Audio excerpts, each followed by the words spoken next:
Alors je suis Michel Bourguet, je suis trompettiste professionnel et professeur de trompette. Donc je travaille à l'école de musique de Metz et j'enseigne la trompette évidemment depuis quelques années.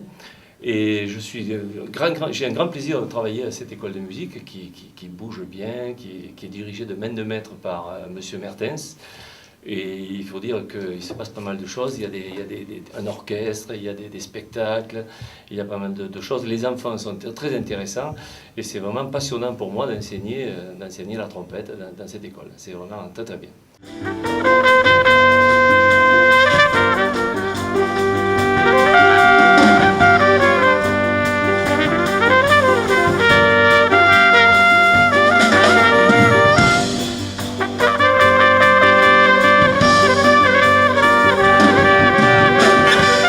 Alors moi, en tant que professeur de trompette dans cette école de musique de Metz, j'ai la charge de débuter tout type d'élèves, c'est-à-dire des tout petits. Ce n'est pas un endroit spécialisé comme les conservatoires nationaux qui eux ont déjà un niveau. Moi, je travaille sur nous travaillons sur tous les niveaux. Nous prenons des petits dès l'âge de 5 ans selon l'instrument, 7-8 ans plutôt pour la trompette, et nous essayons de leur donner envie, parce que le but c'est ça. Je crois que le meilleur moteur de la réussite, c'est l'envie. Et donc on essaie de les motiver, de les faire jouer à 2, à 3, à 4, à 5. Et c'est un petit peu difficile au départ, puisque la trompette est un instrument un petit peu délicat, on va dire. Et au départ, il faut arriver, pendant le premier trimestre, à leur donner envie avec 3 ou 4 notes, puisqu'on n'a pas toute une gamme comme dans certains instruments. Un problème de morphologie, un petit problème d'endurance, etc. Il faut positionner les lèvres. Il faut quand même 2-3 mois avant de pouvoir faire 3-4 sons et de pouvoir ordonner ces sons pour pouvoir jouer au clair de la lune ou des airs comme ça pour les motiver. Et arriver à Noël, par là, au bout d'un trimestre, on commence à obtenir des résultats. Et là, alors là, tout le travail commence, si je peux dire, pour obtenir des résultats par la suite. Le but est d'essayer de les faire jouer, et l'école le permet, puisque nous avons des tremplins, où il y a des spectacles, il y a des auditions, il y a l'orchestre aussi, qui est très, très intéressant pour eux, qui est très porteur, où actuellement on a un programme très, très intéressant de musique de film, toutes les musiques de film, tous les thèmes. Et là, ils se régalent vraiment, on les voit, ils se régalent, ça c'est un grand plaisir. Chaque année, un professeur de l'école de musique a droit à ce qu'on appelle une carte blanche. Et cette carte blanche, cette année, c'est votre serviteur qui l'a eue, c'est-à-dire que le principe est très simple. Chaque professeur présente un spectacle. Il peut être seul, accompagné par un piano, à 2, à 3, etc. Et moi, j'ai proposé le big band de la Grande Motte. J'ai proposé un big band de jazz, ce qui était peut-être un peu lourd, puisqu'il y a 18 musiciens. Mais je pensais que pour la Saint-Vincent, c'était quelque chose de ludique, d'intéressant pour les gens, et puis ça bougeait un petit peu. Et donc j'ai présenté le big band jazz de la Grande Motte. Et ça a été, je crois, une grande réussite. Enfin, au dire du public, ça a bien fonctionné. Voilà.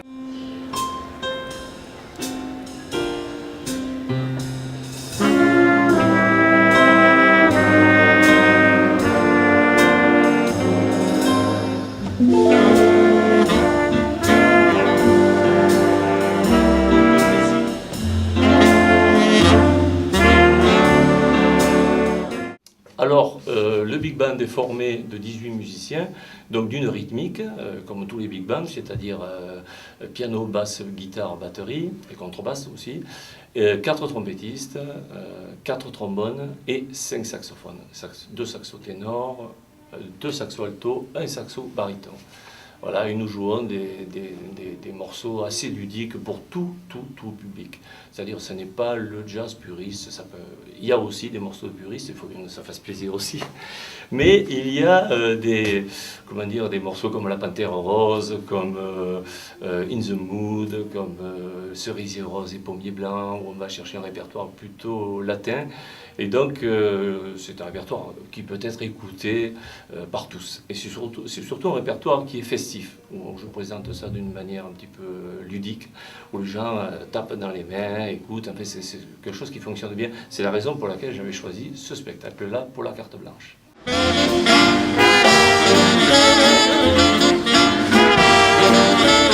Ce concert a eu lieu dans la cave coopérative de Metz, cave coopérative, l'ancienne cave coopérative, et justement on est en pourparlers, plutôt on est, excusez-moi, ils sont en pourparlers de transformer cette cave coopérative en lieu de spectacle. Donc c'est des essais pour savoir si ce sont des essais pour savoir si le son est bon, si ça plaît au public, etc. Donc c'est la première fois que nous jouons dans cette cave coopérative, dans ce lieu un petit peu inhabituel pour nous.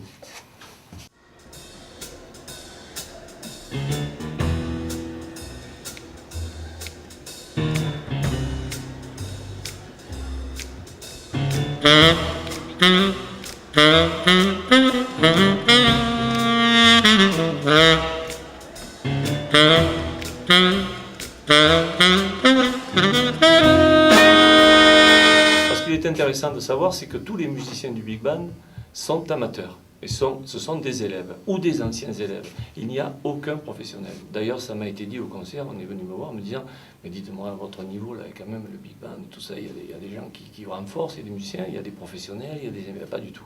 Il n'y a aucun professionnel. Tous les gens, je ne veux pas citer de noms, parce qu'il y a des gens, il y a des médecins, il y a un petit peu de tout, des gens qui sont amateurs, qui ont été ou qui sont toujours élèves.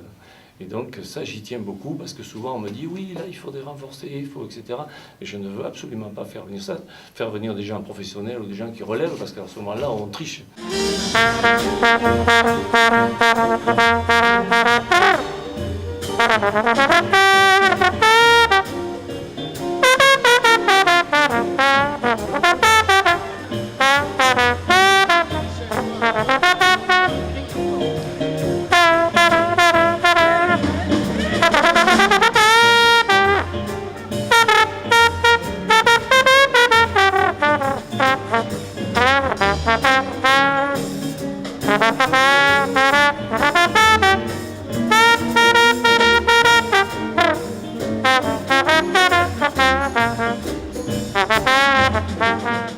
Nous espérons que ce concert suscitera des vocations, puisque le but c'était ça, la carte blanche, c'est justement pour donner envie aux enfants, aux élèves, enfin à tous les gens, même aux adultes d'ailleurs, de faire de la musique. Donc on espère qu'on pourra renouveler l'opération dans d'autres communes, ou je ne sais pas, enfin, nous espérons que ça peut donner envie. Voilà.